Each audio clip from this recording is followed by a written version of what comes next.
nos toca hoy conocer la persona de Cristo a través de estos personajes que están aquí, Abraham, Isaac y la historia de ellos, cómo nos conecta con la historia de Jesús. Recordemos que todo lo que estamos enseñando lo estamos conectando con Cristo, porque estamos haciendo un recorrido desde el Antiguo hasta el Nuevo para que usted entienda que toda la Biblia, desde Génesis hasta Apocalipsis, está hecha, amén, para exaltar el nombre de Jesús. Todo fue hecho por Él y para Él. Lo único que el Padre quiere con todo lo que nos dio en la palabra es que conozcamos a su Hijo Jesucristo. Y Jesucristo dice, el que me ha visto a mí, ha visto al Padre. Es decir, que si nosotros conocemos a Cristo, conocemos quién Él es, caminamos como Él quiere, verdaderamente habremos conocido a Dios en nuestras vidas. Amén. Eso es imposible conocer al Padre si no lo conocemos a través de su Hijo Jesucristo, porque el Padre no lo ha visto nadie jamás. Al Padre nadie conoce su esencia en sí más que el Hijo unigénito que está a la diestra del Padre y vino a revelárnoslo a nosotros. Amén. Entonces, vámonos a Génesis 22, versículo 1.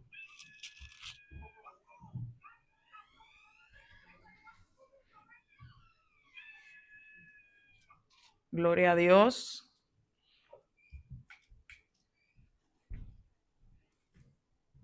¿Lo tenemos? Amén. Alguien, por favor, que me lea solo el versículo 1.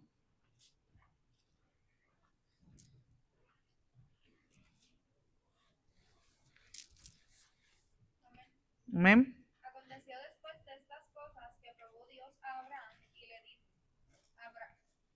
Abraham, y él le respondió, heme aquí. Lo primero que yo quiero que usted vea allí es que allí en el verso 1 dice, aconteció después de estas cosas que probó, diga conmigo, probó Dios a Abraham. Entonces, ¿qué significa la palabra probó en este contexto? La palabra probó aquí viene del hebreo nasá. Y esta palabra no quiere decir que Dios lo está probando para que él falle. No lo está probando para reprocharle algo o para reprobarlo en algo, sino que está poniendo a prueba para revelar, evaluar y fortalecer el carácter o la fe. Voy a volver a repetir eso. Dios probó a Abraham para poner a prueba y así poder revelar, evaluar y fortalecer el carácter o la fe.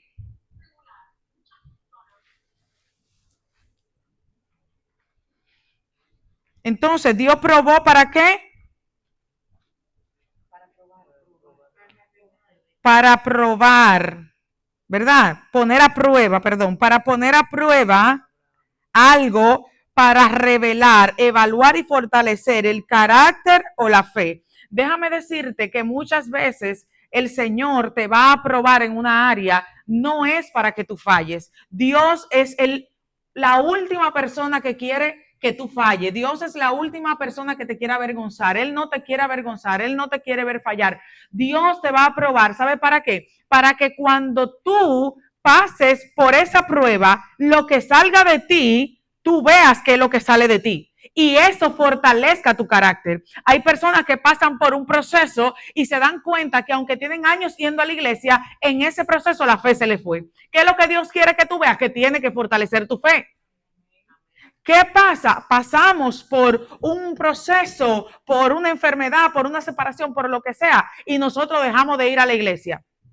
¿Qué Dios quería revelar con eso? No que tú te despegaras de la iglesia, sino que tú vieras que te falta fundamento para que tú comiences a fundamentarte en lo correcto y que te des cuenta que no solamente tienes que ir a la iglesia los domingos, sino que tienes que tener una relación lunes, martes, miércoles, jueves, viernes, sábado, y los domingos nos juntamos para adorar juntos al Señor. Pero tú no puedes los domingos adorar a un Dios que tú no adoraste el lunes o el martes o el miércoles. ¿Por qué? Porque tú vas a venir a hacer una pantalla.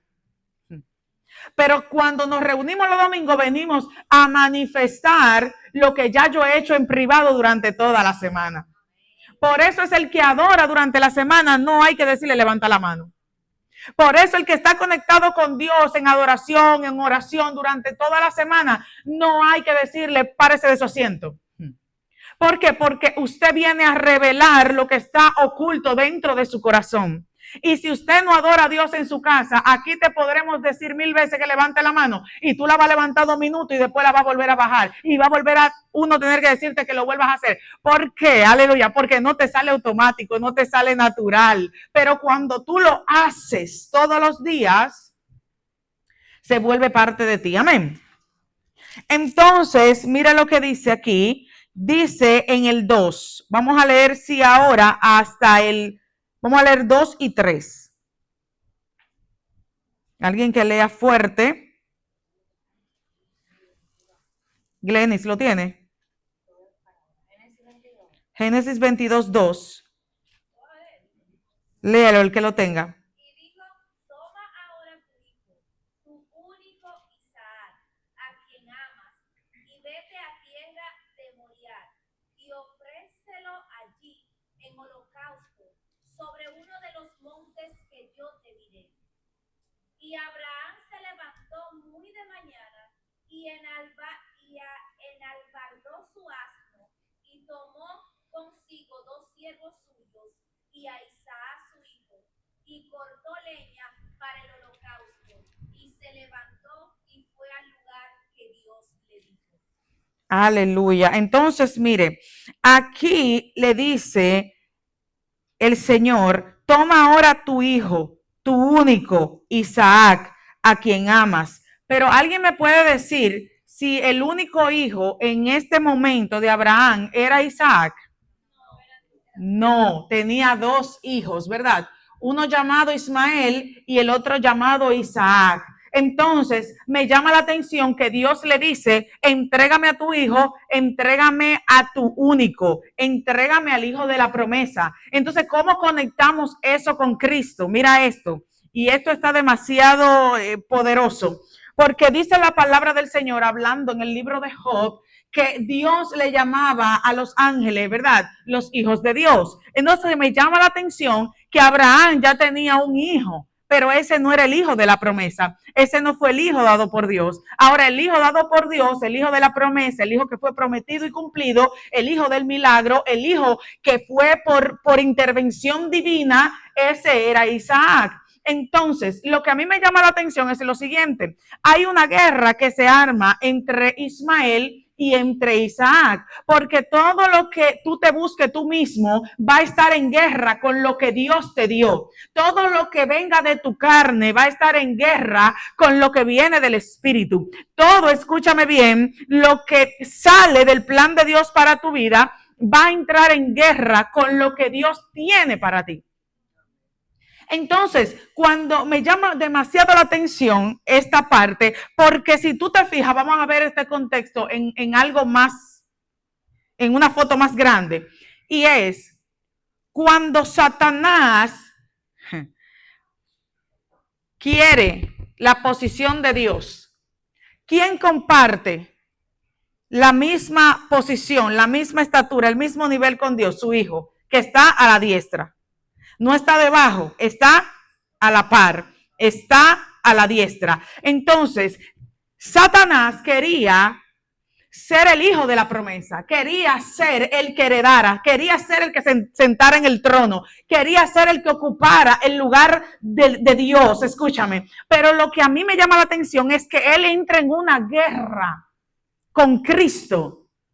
Ay, por eso que lo vemos en el desierto haciéndole la guerra a Cristo, porque es como Ismael que le hizo la guerra y todavía se la hace a Isaac, porque quería ser el hijo de la promesa, quería ser el hijo heredero, pero no es el hijo amado, porque el hijo amado tiene la esencia del Padre, el hijo amado tiene el corazón de Dios. Y déjame decirte algo, hay 2 naturalezas y tú tienes que saber pelear, porque el enemigo va a querer que tú te inclines por la naturaleza de Ismael, que es la naturaleza que quiere lo ajeno, es la naturaleza que quiere lo del otro, es la naturaleza que nunca te conforme con lo mío. Pero déjame decirte lo siguiente, siguiente. Ismael, Dios de la gloria.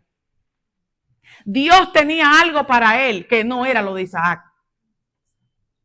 Entonces, Isaac, que es el de la promesa, dice la palabra del Señor, que él le dice, dame ese, no me des otro. ¿Por qué? Porque igual que Cristo, Dios tenía muchos hijos, que son los ángeles, llamados en el libro de Job los hijos de Dios.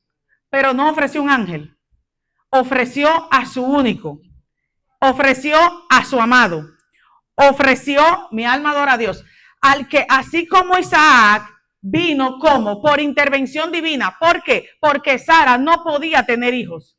Sara era una mujer estéril. Así, escúchame, Jesús vino de una mujer que no que era estéril, pero era virgen, no podía tener hijos.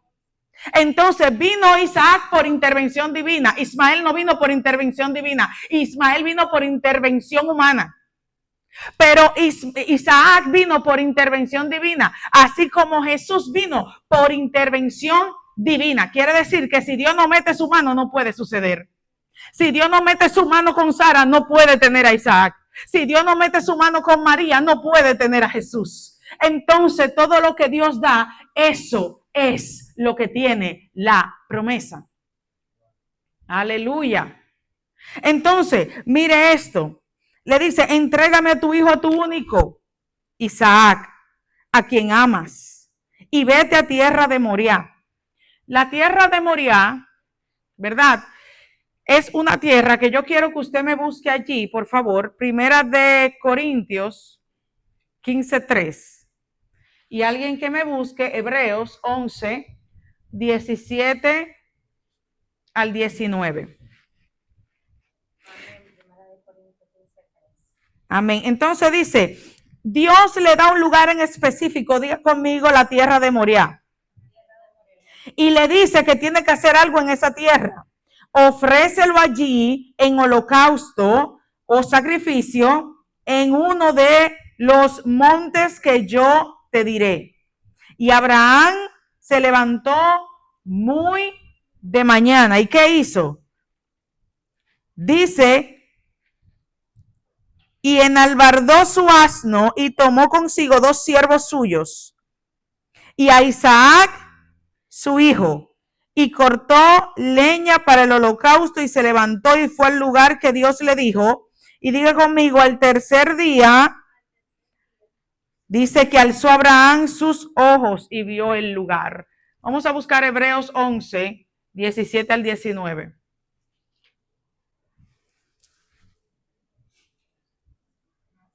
¿Lo tenemos? Amén. Amén. Léelo, Glenis. Por la fe Abraham, cuando fue probado, ofreció a Isaac.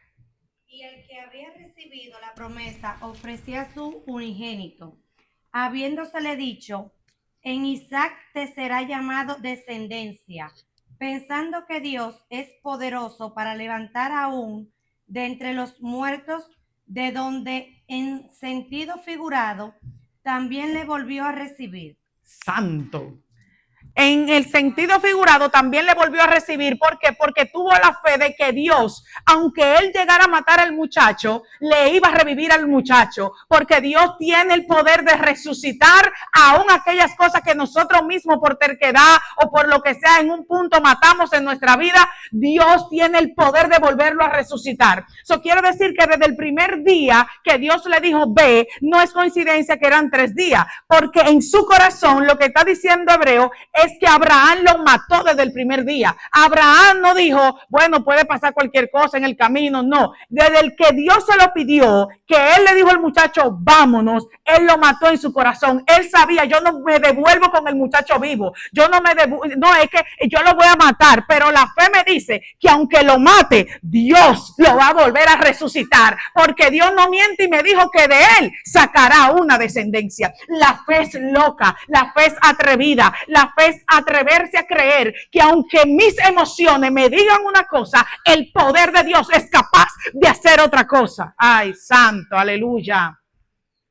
Entonces él dice, vamos, 3 días, 2 siervos, su hijo, él, y diga conmigo, un asno. y se van juntos y duran 3 días. Ay, Dios. Y hay algo poderoso, poderoso, poderoso aquí, porque Dios sabe por qué le está diciendo en el monte Moriah. Cuando Dios te dice a ti algo en específico, no quieras poner tú tus pautas, no quieras tú poner las cosas a tu manera, porque cuando Dios te dice que es así, es porque debe de ser exactamente así. No es que es como cuando tú estás haciendo un bizcocho o una receta. Si le echo un chin más de lo que tú quieres, daña la receta, porque quien te dio la receta es que sabe exactamente lo que necesita tener para que quede bien. Entonces Dios le dice, ve al monte Moriah, y quizás él dice, wow, pero hay tanto monte cerca de mí que a 1 hora, 2 horas, 3 horas, porque Dios me dice que vaya 3 horas. Pero ahora tú vas a entender que si este hombre no tiene la obediencia exacta en lo que Dios le está diciendo, simplemente aborta o simplemente cambia todo un plan eterno que Dios tenía, y él era parte de eso. Por eso es que tú tienes que aprender de que tú eres colaborador de Dios, no Dios tuyo. Tú tienes que entender que tú trabajas para Dios, no Él para ti. Tú tienes que entender que tú no le dices a Él cómo tú quieres que las cosas se hagan, sino que tú entras tú en la voluntad perfecta de lo que ya Él decidió. Entonces, mira qué poderoso es que dice la palabra que ellos se van todos caminando. Yo me imagino que los siervos dicen, aquí está pasando algo raro. Porque ellos conocían lo que es altar, ellos conocían qué se necesita, ellos están conociendo los elementos que están viendo, pero no se atreven a decir nada. Y te voy a decir por qué. Porque lo más grande del mundo es cuando Dios le pone a una persona visión y fe. Porque todo el que está alrededor de ti confía tanto en lo que Dios ha depositado en ti que no te va a cuestionar, sino que va a decir, es que Dios lo ha hecho antes contigo, y si tú me dices que vayamos para allá, yo voy a ir contigo porque yo sé que Dios te habla, yo sé que Dios te dirige, aleluya. Por eso fue que cuando dijimos aquí, vamos a dar las 7 vueltas de Jericó, esta gente dijo, vamos a darla. ¿Por qué? Porque estamos caminando por testimonio. Todo lo que hemos hecho, lo hemos hecho en la dirección de Dios, porque Dios ha respaldado, y ese es el fruto. Aleluya. Entonces, estos siervos están viendo y dicen, yo había visto que todo lo que este hombre hace es dirigido por Dios, y ahora yo me voy a quedar al lado de él a servirle en lo que él necesite. Y van ellos ahí con el muchacho, con el asno, con la madera, con Abraham, y llegan al lugar. Diga conmigo, llegaron. Y dice la palabra del Señor, escucha, que en el 3, y Abraham se levantó muy y enalbardó su asno y tomó consigo 2 siervos suyos, Isaac su hijo, y cortó leña para el holocausto, y se levantó y fue a un lugar que Dios le había dicho. Al tercer día llegan al lugar y lo ve de lejos. ¿Quién me lee el 5? Alguien que hable fuerte. Amén. Uh-huh. Entonces dijo Abraham a sus siervos, esperad aquí con el asno, y yo y el muchacho iremos hasta allí, adoraremos y volveremos a vosotros. Alguien que me busque Zacarías 9:9 rápido. Sigo. Déjalo aquí. Vuelve y léelo. En lo que me buscan Zacarías 9:9. Entonces dijo Abraham a sus siervos, esperad aquí con el asno, y yo y el muchacho iremos allí y adoraremos y volveremos con vosotros. Entonces, 2 siervos, un asno, Abraham e Isaac, llegan al lugar, y el momento del asno ahora pasa. Y dicen, los siervos y el asno, quédense aquí, que ahora solo iremos el padre, el hijo y la leña al altar. Usted no está aquí. Usted no está aquí. Si usted hubiera ya cogido esto, usted estuviera brincando. Zacarías 9:9, ¿ya lo tienen? Alguien que lo lea fuerte. Alégrate mucho, hija de Sión, da voces de júbilo, hija de Jerusalén. He aquí tu rey vendrá a ti, justo y salvador, humilde y cabalgando sobre un asno, sobre un pollino, hijo de asno. Dios mío. Profecía del profeta Zacarías. Vuelve y léelo, por favor. Alégrate mucho, hija de Sión, da voces de júbilo, hija de Jerusalén. He aquí, tu rey vendrá a ti, justo y salvador, humilde y cabalgando sobre un asno, sobre un pollino, hijo de asno. En la entrada triunfal, ¿sobre qué entró Jesús? 10 días antes de ser sacrificado, él entra en un pollino, pero el tiempo del pollino pasa cuando se está acercando el tiempo de la crucifixión. Lo mismo pasó con Isaac. Isaac llegó con un pollino, pero el papá le dice, ya el pollino te llegó hasta aquí, ahora tú vas a tener que subir caminando para poder ser un... mi alma adora a Dios, aleluya. Wow. Poderoso. Entonces dice, yo y el muchacho iremos hasta allí y adoraremos. El papá no lo dejó solo, el papá iba al lado de él, el papá iba con su hijo, el papá iba sufriendo por dentro, el papá iba sabiendo que su hijo iba a tener que morir en ese altar. Lo mismo pasa con el padre. Abraham representa al padre, Isaac representa al hijo, a Jesucristo. Entonces el padre está con el hijo, no lo deja solo, lo ama, es su único, es su amado, pero lo está entregando. Aleluya. Entonces, mira lo que dice. Dice, yo y el muchacho iremos hasta allí y adoraremos. Ahora yo quiero que tú veas la palabra adorar. La palabra adorar tiene dos significados. Uno es shahan, que simboliza cuando tú te postras literalmente, cuando tú te tiras en el piso, cuando tú te pones en una posición física de reverencia. Eso es shahan. Pero la palabra que usa aquí Abraham, esta palabra aquí aparece por primera vez en el hebreo y es abot, que quiere decir una acción práctica del servicio. Lo que Abraham está diciendo, subiremos y cantaremos, no, le está diciendo a los siervos, te voy a enseñar lo que es la verdadera adoración, te voy a enseñar lo que Dios entiende por adoración, te voy a enseñar lo que es ser un sacrificio vivo en oración, y es cuando tú le sirves a Dios aunque tú no quieras, aunque no tengas fuerza, aunque no lo entienda. Eso es verdadero sacrificio, esa es verdadera adoración. Tú puedes cantar bonito, pero si tú no le sirves, la adoración tuya no está llegando. Tú puedes cantar melodioso, pero si tú no te sacrificas para servirle, a ti no te están apuntando ahí arriba nada que tú estás haciendo para él, porque lo que Dios reconoce como adoración es tu entrega, es tu servicio, es tu sacrificio. Aleluya. Dios, mi alma te adora. Entonces le está diciendo, nosotros vamos a Abot. Nosotros vamos a hacer una acción práctica, no teórica. Porque hay muchos que aman a Dios. Ay, Dios de la gloria. Usted sabe, Dalila, que hay muchos que adoran a Dios y aman a Dios en la teoría. Y no en la práctica. Es bueno decir yo amo a Dios, pero Abraham está diciendo, yo lo voy a mostrar. Hay muchos que dicen yo amo a Dios, pero él está diciendo, déjame enseñarte ahora cómo se le demuestra. Se le demuestra con un acto de abot, con un acto de una acción, un movimiento. Tú se lo vas a demostrar con la práctica de tu servicio. El servicio duele, el servicio cuesta, el servicio es sacrificial, el servicio que cuando otros están acostados, tú estás sirviendo. Es que cuando otros están viendo Netflix, tú estás en la iglesia limpiando. Es que cuando otro está por ahí en el mundo de fiesta, tú estás aquí buscando presencia. Es el verdadero Dios de la gloria. ¿Tú te crees que Dios no te está viendo ni está apuntando todo lo que tú estás haciendo para su reino? Déjame decirte que mira, no te crea eso, porque todo lo que tú hagas que te duele y que te cueste sacrificio te está pareciendo a Cristo. Entonces mira, dice el 6, vamos a leerlo juntos.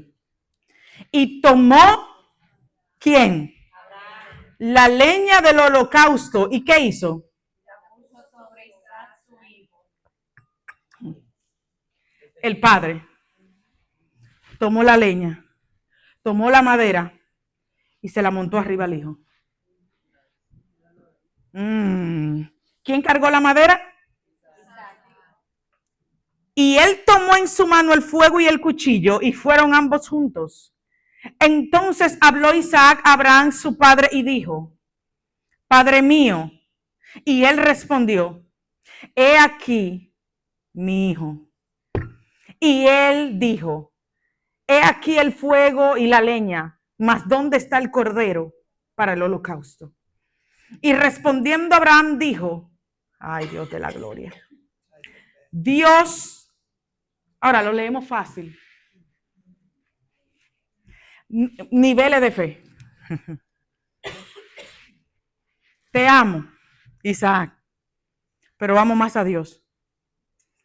Mi muestra de amor hacia Él es entregarle en fe todo lo que Él me está pidiendo. Aunque me cueste, aunque no lo entienda. Ahora mi fe es tan fuerte que aún los muertos los resucita. Entonces yo no tengo miedo de que te muera. Yo tengo miedo de desobedecerle a Dios. Porque aunque te mate en obediencia, de entre los muertos Dios te va a volver a levantar. Entonces dice, Dios se proveerá de cordero para el holocausto, hijo mío. La palabra hijo mío le está diciendo, es como un acto de amor profundo. No le dice hijo, hijo mío. Dios hará algo. Porque yo te voy a matar, pero yo me morí ya también contigo aquí del dolor. Y le dice, e iban juntos. Mira, y cuando llegaron, vamos conmigo en el 9, al lugar que Dios le había dicho, edificó allí Abraham un altar y compuso la leña y ató. Ay, Dios de la gloria. Ató a Isaac, su hijo. La palabra ató es aquedá. La palabra ató aquí es aquedá. No es, Dalila, como cuando en la película tú ves que secuestran a alguien y lo atan en contra de su voluntad. La palabra aquedá quiere decir que fue atado voluntariamente. Porque Jesús dijo, yo pongo mi vida y yo la vuelvo a tomar. El Padre no me está obligando. El Padre tuvo un plan y yo accedí a su plan por amor. El Padre determinó lo que me tocaba y yo lo acepté. Ay, Dios de la gloria.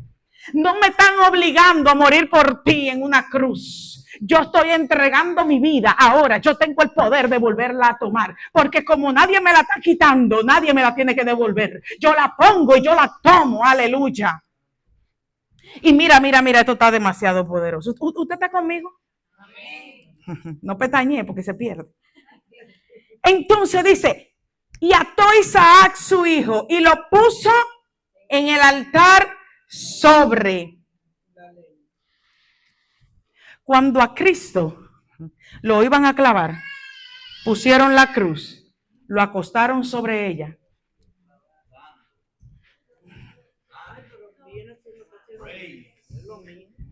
Abraham puso la leña y acostó a su hijo arriba. Pero lo que me llama la atención es que aquedá quiere decir que lo ataron de mano y lo ataron de los pies. Y a Cristo le pusieron clavo en las manos y le pusieron clavo en los pies. Y lo acostaron sobre la madera. Y Dios de la gloria. Isaac está siendo el corderito, el tipo, la sombra de aquel que vendría. Aleluya. Un día. Y vendría no con la leña aquí, sino que cargaría sobre él. Pónganme la otra imagen. Cargarían sobre él, que cargaría la cruz. Aleluya. Mira esto. Dice, y extendió Abraham su mano y tomó el cuchillo para degollar a su hijo. Entonces el ángel de Jehová le dio voces desde el cielo y dijo, Abraham, Abraham. Y él respondió, heme aquí. Y dijo, no extiendas tu mano sobre el muchacho, ni le hagas nada, porque ya conozco que temes a Dios, por cuanto no me rehusaste a tu hijo, tu único. Déjame decirte que hay personas que le están rehusando disparate a Dios. Hay gente que le están rehusando su tiempo a Dios. Hay gente que le están rehusando su recurso a Dios. Hay gente que le están rehusando. Ay, Dios de la gloria. Mira, cualquier cosa. Ore usted allí, piense usted allí que usted le está rehusando a Dios. Pero este es el vivo ejemplo de que Dios no coge disparate. Si algo a ti, mira, bueno, te voy a poner este ejemplo. Por ahí anda en las redes algo viral de que alguien dijo que no mandaran esos trapos para donarlo para Venezuela. Gente dice que sí, gente dice, pero si eso es lo único que tenía, para esto y que lo otro. Discúlpame. Pero hay personas que no se lo ponen ellos, te lo quieren dar a ti. Hay personas, escúchame, que no lo hacen porque es lo único que tienen, sino porque les sobra. Y el amor no es dando lo que te sobra. El amor es dar lo que te duele. El servir es dar lo que te cuesta, no lo que te sobra. Porque te voy a decir algo. Aún los homeless que nosotros vamos y le llevamos cosas, la primera vez que fuimos nos sorprendimos porque dijeron, no, esas cosas no las queremos, désenla a otra gente. Hasta esa gente desechan cosas. Y te voy a decir algo, ay, mi alma adora a Dios. Si lo que tú le vas a dar a Dios no entra en el estándar de lo que Él le está pidiéndote, pues lévate y darle lo que Él se merece. Aleluya. Porque si a mis propias hijas yo le he enseñado, si vas a regalar una ropa y está manchada, no la regales, bótala. Y regala algo que tú sabes que sirve. Estamos aquí. ¿Por qué? Porque si es a mis hijas que les regalan algo que viene manchado, yo no se lo voy a poner. Yo prefiero que se pongan uno y yo lavásela todos los días. ¿Estamos entendiendo? Entonces, si le vamos a dar algo a Dios que está manchado, dañado, que no está sobrando, le voy a dar los 10 minutos de mi día que me sobran, le voy a dar, no. No le dé a Dios lo que te sobra, dale lo que te cuesta, que eso es lo que va a crear un impacto en tu vida, en tu casa, en tu familia. Entonces, mira, dice, estamos en el 13. Entonces alzó Abraham sus ojos y miró, y he aquí a sus espaldas un carnero trabado en un por. Ay, Dios, que mi padre es tan hermoso, tan perfecto, tan detallista. Por eso yo no sé darle disparate a Dios.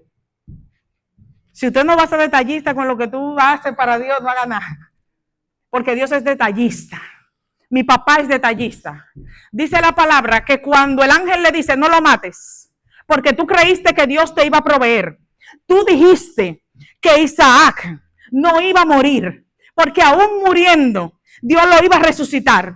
Porque Dios iba a proveer. Le dijiste a tu hijo, Dios proveerá el cordero para el holocausto. Cuando hablaste esto, Abraham, hablaste en fe, pero hablaste proféticamente. Déjame decirte, tú tienes que hablar en fe, porque la palabra de fe son proféticas, la palabra de fe son activadoras, la palabra de fe van a crear algo en tu futuro. Y cuando él dijo, Dios va a proveer, ahí proveyó Dios. Tú no puedes esperar que Dios provea cuando tú no estás creyendo que Dios va a proveer. Tú no puedes esperar que Dios haga algo cuando tu fe no está activando eso. Y dice la palabra que cuando él dice que Dios va a proveerse, dice que aparece un carnero y aparece como. Pero mis hijos. ¿Por dónde? Por los cuernos. ¿Qué es una zarza? Una zarza es un arbusto. Un arbusto que tiene espinas. Un arbusto.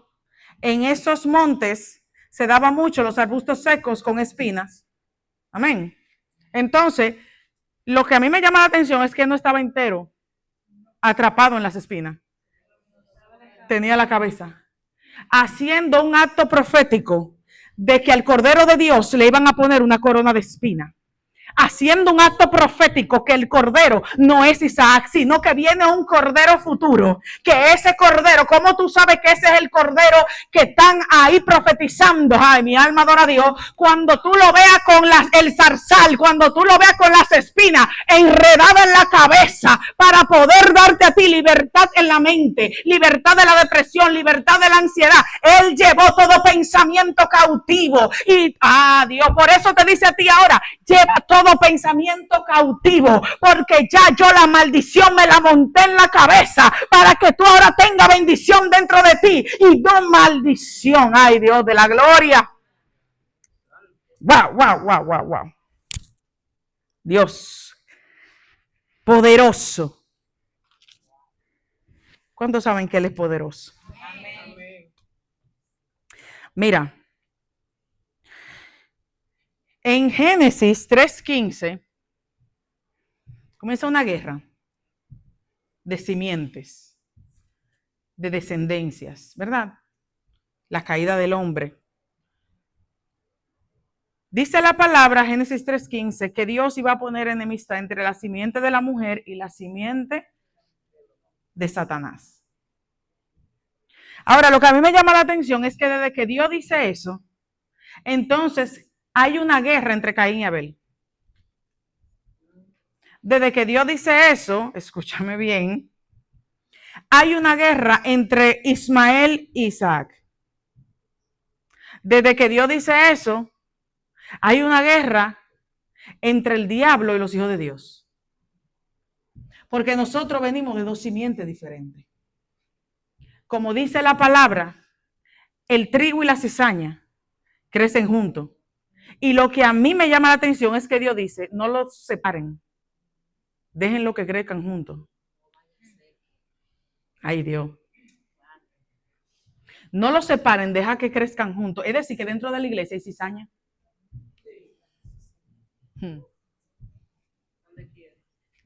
Mira al que te queda al lado y dile, mira aquí, díselo. Hay cizaña. Ahora dile, cuídate. Que la cizaña no está afuera. La cizaña está creciendo junta. Ahora, lo malo es cuando tú crees que tú eres trigo y tú estás haciendo también cizaña. ¿Sabe por qué? Porque el trigo no tiene tiempo de prestarle atención a lo que está vacío. El trigo tiene mucho fruto y mucho peso. El trigo, ay Dios mío, hay dos niveles entre el trigo y la cizaña. La cizaña, como tú conoces, siempre está erguida. ¿Por qué siempre está erguida? Porque no tiene peso. Pero el trigo, al tener peso, nos vemos iguales, pero no cargamos lo mismo. Nos vemos iguales, pero no portamos lo mismo. Nos vemos iguales, pero no tenemos el mismo fruto. Aleluya. No te confunda. Porque nos veamos iguales. Cristo se veía igual que todo el mundo. De hecho, dijeron, Pedro, pero tú eres igualito a él, porque Cristo se veía igual que todo el mundo, pero lo que portaba era diferente a todo el mundo. Entonces, no es que tú te veas cristiano, es que a la hora de tú salgas aprobado. A la hora de que te pesen, no parecemos, el trigo y la cizaña no parecemos. Dios para colmo dijo que nos dejaran juntos, pero hay una diferencia, que cuando Él venga, la cizaña es el que la va a separar. Ay, qué fuerte, porque yo prefiero, o el que es cizaña prefiere que lo separen ahora. Pero Él dice, no, cuando yo llegue, déjenmelo a mí. Tú te imaginas al papá de uno, dice, no le hagas nada, deja que yo llegue. Ay. Entonces Dios dice, deja que crezcan juntos. Deja que yo llego. Y cuando yo llegue, yo voy a separar. Y cuando yo separe, el trigo, yo lo pondré a mi lado. Y la cizaña la tiraré al fuego que nunca se apaga para que se consuma rápido. Te digo algo, la cizaña se quema. La cizaña es paja que es seca, no tiene nada. Pero el trigo, aunque venga, ay, mi alma adora a Dios, el fuego de la prueba le quita la basura de afuera, pero le queda el peso de lo que porta por dentro. Por eso es que a nosotros, los hijos de Dios, el fuego de la prueba no nos mata. Por eso es que Cedrá, Besaya, Abednego, el fuego del horno no lo pudo matar, porque ellos no eran cizaña, ellos eran trigo, ellos tenían peso, ellos tenían relación con Dios, Dios mío. No, pero usted necesita como meterse en el espíritu. Dios. Desde que tuvo un cristiano llorando mucho en el fuego de la prueba, dile, mira, revísate que tú estás haciendo como mucha cizaña. Te está quemando rápido ese fuego.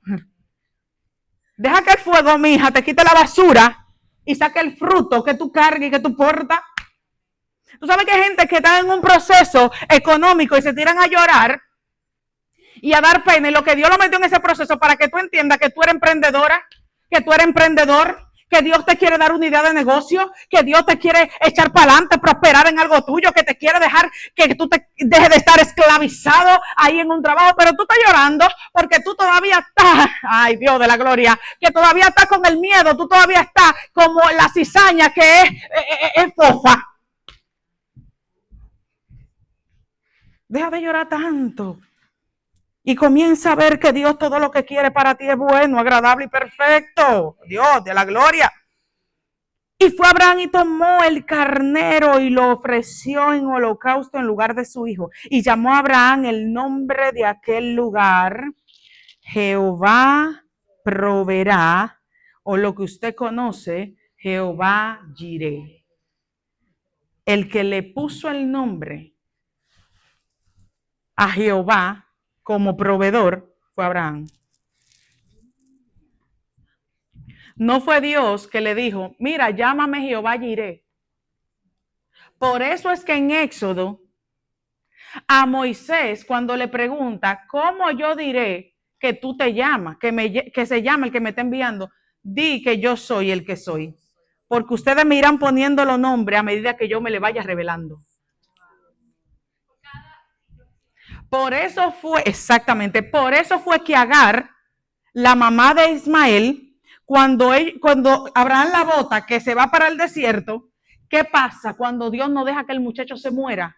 Que le dice, que ella dice, ciertamente, tú me estabas viendo, tú eres el Roy, tú eres el Dios que me ve.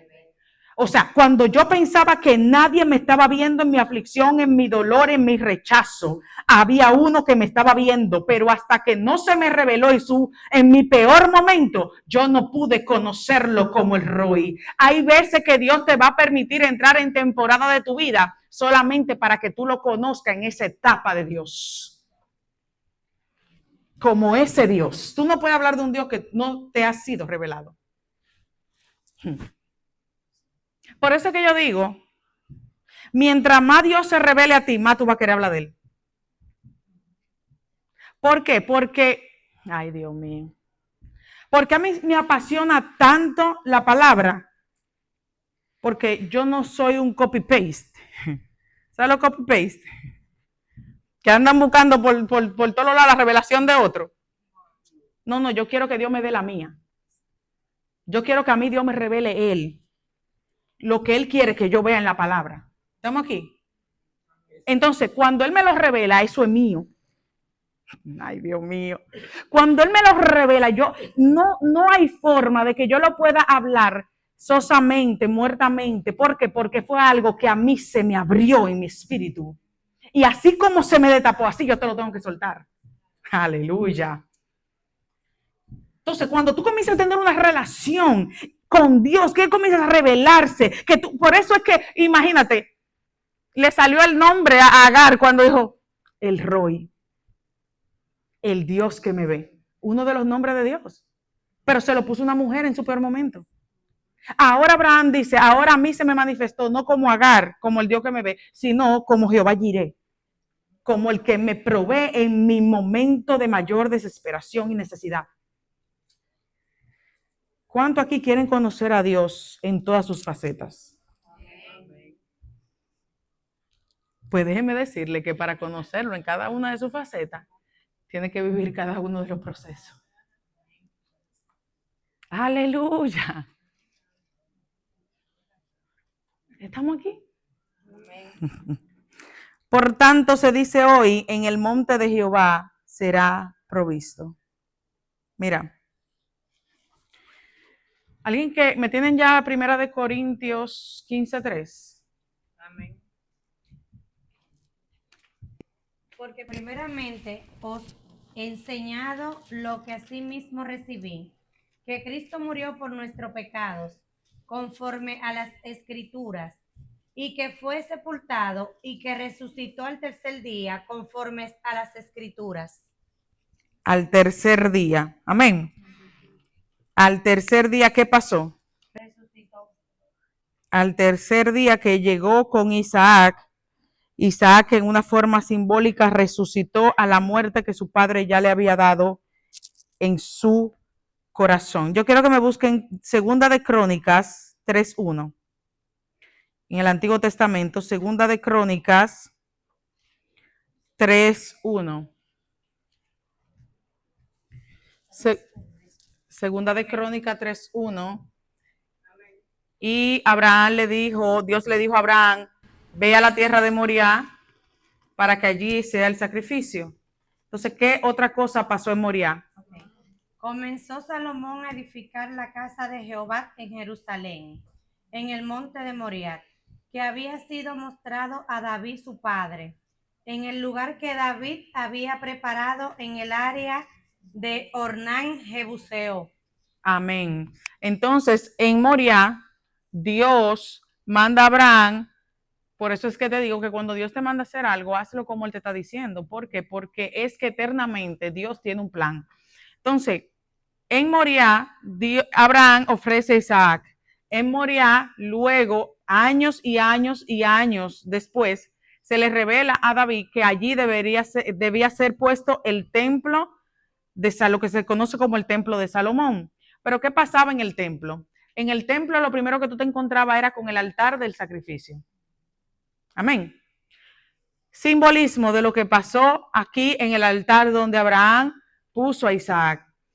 Y sombra de lo que pasaría años y años y años después, cuando en el libro de Juan habla de que él fue llevado a un lugar llamado la Calavera o el Gólgota. Amén. Que son nombres en arameo y en griego. Entonces, lo llevan allá. El monte Moriah es un monte grande, donde como dentro de él, ¿verdad? Se encuentran el monte de los olivos, entre otras cosas. Entre esos estaba el Gólgota. Entonces, en el mismo lugar donde pasa este acontecimiento, en el mismo lugar donde luego Dios manda que pongan el altar del sacrificio que representa también a Cristo, con la madera, lo que están estudiando tabernáculo, con el cordero arriba, con el sacrificio. Entonces, allí mismo, luego, Cristo es el cumplimiento perfecto del cordero de Isaac, del altar y del sacrificio perfecto por cada uno de nosotros. Aleluya. Vamos camino al Calvario. Vamos camino a ver y a conocer desde el trono de Dios, desde el Génesis, desde cada una de las personas, cómo todo va llevando a un mismo punto. La cruz del Calvario, donde toda la historia, nuestra vida y todo tiene un antes y un después. Antes de Cristo y después de Cristo. Aleluya.